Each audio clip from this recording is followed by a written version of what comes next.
L'exercice numéro 2. Donc l'exercice numéro 2 est un exercice de vrai-faux avec justification. Donc la plupart des justifications étaient juste graphiques, mais il fallait bien expliquer. Première question. L'équation f de x égale 0 d'inconnu x admet exactement une solution sur l'intervalle. Alors, pour résoudre f de x égale à 0, il faut regarder la courbe, ça c'est bien f de x, et le niveau 0, c'est l'axe des abscisses. On regarde le nombre de points d'intersection qu'il y a. Il y en a un ici et un autre là. Donc l'équation f de x égale à 0 admet exactement deux solutions sur l'intervalle. L'affirmation était fausse.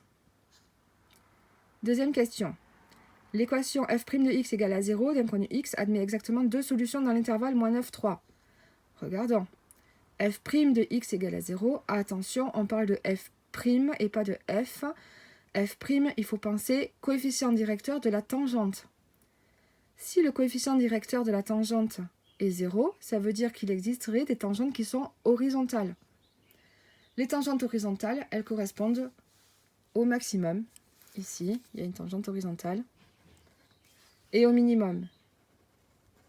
Oh là, ça c'est très mal dessiné, mais enfin bon. Donc, nous avons ici deux tangentes qui auraient un coefficient directeur égal à 0. Donc, l'affirmation était vraie. f' de 0 est égal à moins 0,6. Regardons, puisqu'on nous parle de f' de 0, on nous parle de la tangente en 0. On descend jusqu'à 0. La tangente en 0, c'est donc la droite AB.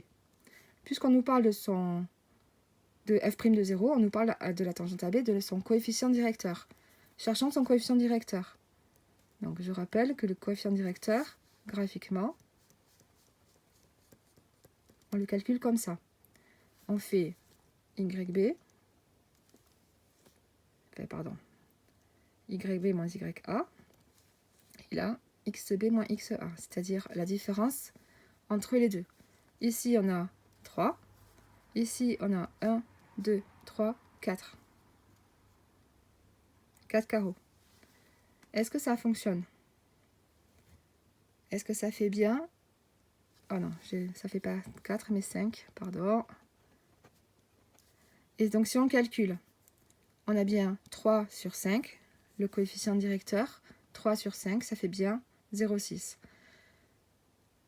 Le signe moins, il est justifié par le fait que la fonction est décroissante. La tangente est décroissante. Donc cette affirmation était vraie. Question 4. L'équation réduite de la tangente t est y égale 3x moins 1.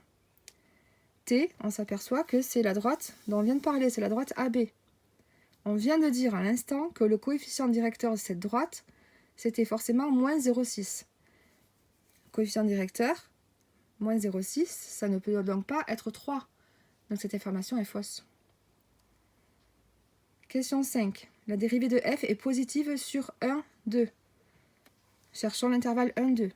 Entre 1 et 2, on s'aperçoit que la fonction est croissante. Et puisque la fonction est croissante, ça veut bien dire que sa dérivée est positive.